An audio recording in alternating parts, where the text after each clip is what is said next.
হাঁস সুন্দরভাবে তার পা দিয়ে হেঁটে চলেছে, কিন্তু এটা কিন্তু হাঁস চলার জায়গা নয়। পানিহাটি 28 নম্বর ওয়ার্ড। বর্ষা তো পেরিয়ে গিয়েছে, এখন শীত, আর পানিহাটির রাস্তায় এখনো জল জমে রয়েছে। জমা জলেই দুর্ভোগ। উত্তর 24 পরগনার পানিহাটি পুরসভার 28 নম্বর ওয়ার্ডের ছবিটা এরকমই। এখানকার বিভিন্ন রাস্তায় জমে রয়েছে জল, আর স্থানীয়রা অভিযোগ করছেন নিকাশি ব্যবস্থা একেবারে বেহাল। মাসের পর মাস নোংরা জল পেরিয়েই যাতায়াত করতে হয় তাদের।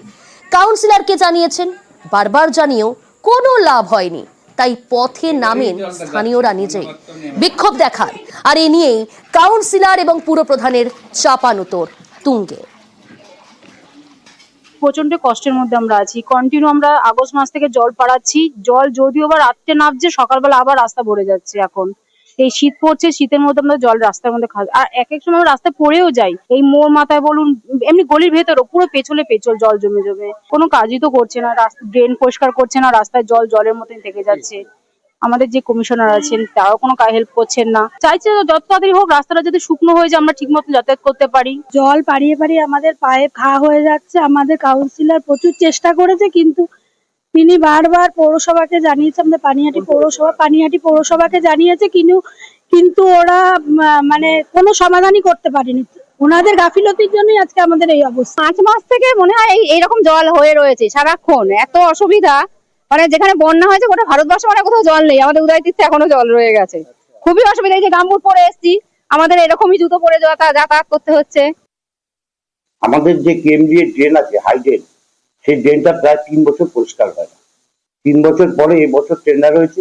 টেন্ডার হওয়ার পর পরিষ্কারের জন্য কন্ট্রাক্টররা ওয়ার্ক অর্ডার নিয়েও বসে আছে, কিন্তু আমি জানি না কার গাফিলতিতে আজ পর্যন্ত আমি কন্ট্রাক্টরদের কাজে নামাতে পারি। আমি উচ্চতম কর্তৃপক্ষ যারা আছে পৌরসভা, আমি প্রত্যেককে জানিয়েছি আমার অসহায়তার কথা। আমি চাই পৌরসভার কাছে এবং সবার কাছে আবেদন এটাই যে আমার হাইড্রেনটা ইমিডিয়েট পরিষ্কার করে দেওয়া হবে, যাতে ওই অঞ্চলের মানুষ শীতকালে অন্তত স্বস্তি থাকে। আমি নিশ্চয়ই মনে করি সবাই অ্যাডমিনিস্ট্রেশনের গাফিলতি না করে ওয়ার্ক অর্ডার নিয়ে বসে আছে। কি করে কাউন্সিলর তার এলাকায় নিজের ভাবমূর্তি রাখার জন্য পৌরসভার ঘাটে চাপাবে, কিন্তু সেও যে একটা পৌরসভার পার্ট সে তো বুঝতে পারছে না। আমরা এসি ইমিডিয়েট নামিয়ে দেবো সেখানটা যাতে কাজটা হয়। এবং তার আগে আমি বলি যে এই ড্রেন পরিষ্কার করার নামে মাসের পর মাস মিউনিসিপ্যালিটি থেকে স্পেশাল লেবার নেওয়া হয়েছিল 28 নম্বর ওয়ার্ডে। কেন সেখানে পরিষ্কার হয়নি ড্রেন, এটা আমি নিশ্চয়ই কাউন্সিলরকে জানবো এবং ওই এলাকার মানুষের উদ্দেশ্যে বলি, যারা কষ্ট করছেন একটু অপেক্ষা করুন, আমরা হাইড্রেন পরিষ্কার করে দিচ্ছি, এজেন্সি আমরা লাগিয়ে দেবো। পানিহাটির ছবিটা দেখালাম, সেখানে মাসের পর মাস রাস্তায় জমে রয়েছে জল। আর এবার মেদিনীপুরের ছবিটা দেখুন। রাস্তার দাবিতে রাস্তা অবরোধ, বেহাল রাস্তা। মেদিনীপুর সদর ব্লকের 5খুঁড়ি এলাকা।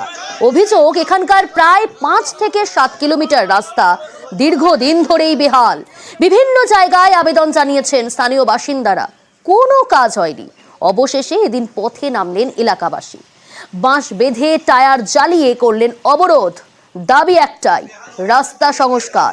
প্রায় ঘন্টাখানেক ধরে অবরোধ চলার পর প্রশাসনিক আশ্বাসে ওঠে অবরোধ।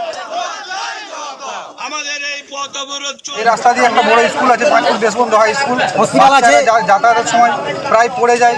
এই রাস্তার উপর দিয়ে প্রায় মিনিমাম 16টা গ্রাম যাতায়াত করে।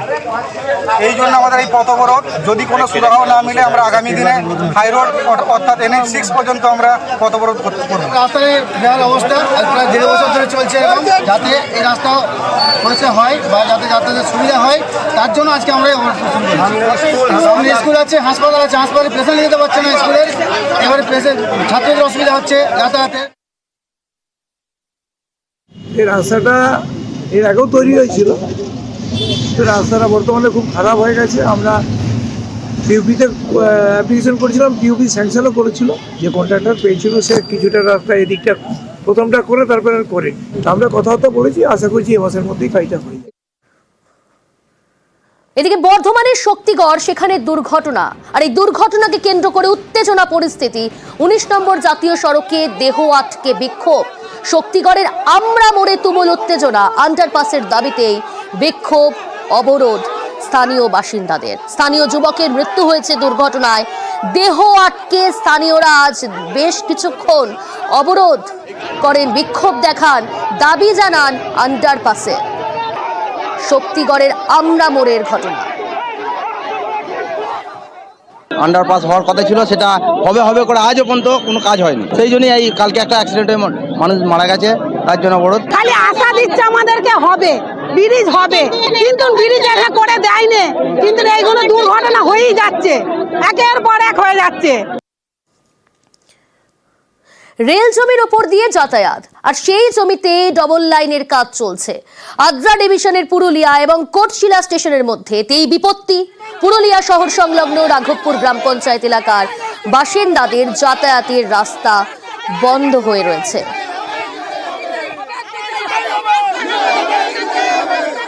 তাদের হুমকি, যাতায়াতের জন্য রেল বিকল্প রাস্তা করে না দিলে ডবল লাইনের কাজ বন্ধ করে দেওয়া হবে। लोग जब जमीन उमीन कोई खरीदा है तो देखा नहीं कि पंचायत का रास्ता कहाँ नहीं देखे हैं।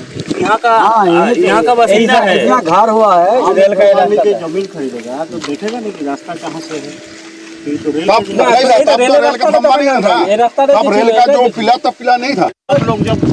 আমাদের রাস্তা বন্ধ হয়ে গেছে, আমরা যাতায়াত করব কোন দিকে? আগে রাস্তা করুক তবে ডবল রেল বসাইতে দিব। আমাদের আগে রাস্তা চাই। রেলের অনেক জায়গা পড়ে আছে, সেই জায়গায় যদি আমাদের কানেক্টিং রাস্তা না দেওয়া হয় এলএইচ পর্যন্ত আসার জন্য, তাহলে এত বড় একটা সারাউন্ডিং এলাকার মানুষ বন্দী হয়ে যাবে। আমাদের রাস্তা করে দেওয়া হোক।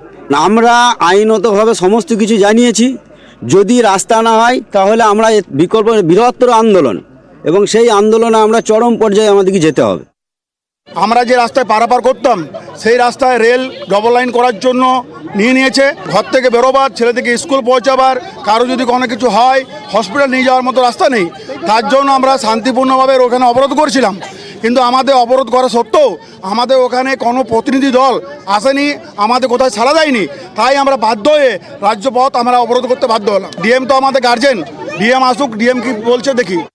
এরা ডিআরএম, এমপি, এমএলএ সবকে চিঠি করেছে, প্রধান অফিসেও গেছে, প্রধান নিজে সার্ভে এসেছিল, প্রত্যেকেই জানে, কিন্তু এখন পর্যন্ত কোনো সুরাহা রাস্তার দেখা যাচ্ছে। জনগণের যেটা সুবিধা হবে সেটাই পঞ্চায়েতের মত।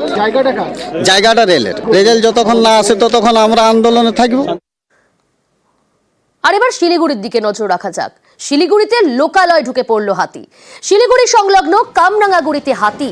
উত্তরকন্যা লাগোয়া এলাকায় রাতভর হাতির দাপট। হাতির আতঙ্কে স্থানীয় বাসিন্দারা। শিলিগুড়িতে লোকালয়ে হাতি। শিলিগুড়ি সংলগ্ন কামরাঙ্গাগুড়িতে হাতি। খুব স্বাভাবিকভাবেই স্থানীয় বাসিন্দারা আতঙ্কিত। রাতভর হাতি দাপট।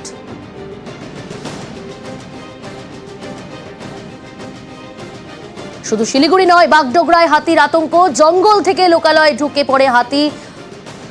ফয়রানি জোতে দলছুট, হাতি দেখতেই ভিড়। হাতিকে জঙ্গলে ফেরানোর চেষ্টা বন দফতরে। वन विभाग को अपना काम करने दीजिए, सब हट जाइए वहाँ से। मूव करना चाह रहा है, आप लोग घर के बाल बच्चा लेके आप तो भागेंगे, बच्चा छोड़ के भागेंगे, मुझे पता है। हम लोग বহুত আতঙ্ক দিয়েছে। আমরা তো জানি না যে এদিকে ইফিন আসবে। হ্যাঁ, আজকে প্রথম দেখলাম যে মানে আমি ওখানে গরু দেখেছিলাম। হ্যাঁ, তো আমার পিছনে দেখতেছি মানে হঠাৎ করে দেখলাম যে এইটা আবার কি আছে। তো আমরা মানে এখন দেখতেছি সবাই মানে আতঙ্কিত রয়েছে, এখন কি যে হবে। 5টার 5 মিশালের বুলেটিনের একেবারে শেষে আমরা একটা সুন্দর ছবি দেখাই আপনাদের। শীত এলেই ওদের আনাগোনা শুরু হয়। আলিপুরদুয়ারের বিভিন্ন ঝিলে এখন পড়ে যায় পাখিদের ভিড়। রং বেরঙের পাখির কলরব। শীত পড়লেই ওরা উড়ে আসে সুদূর সাইবেরিয়া থেকে। কয়েক মাসের ছুটি কাটিয়ে ফের বাড়ি ফেরা। তবে সংস্কারের অভাবে এখন বেশিরভাগ ঝিল ঢেকেছে কচুরিপানায়। বেড়েছে দূষণ, আর এর জেরে পরিযায়ী পাখির সংখ্যাও কিন্তু ক্রমশ কমছে।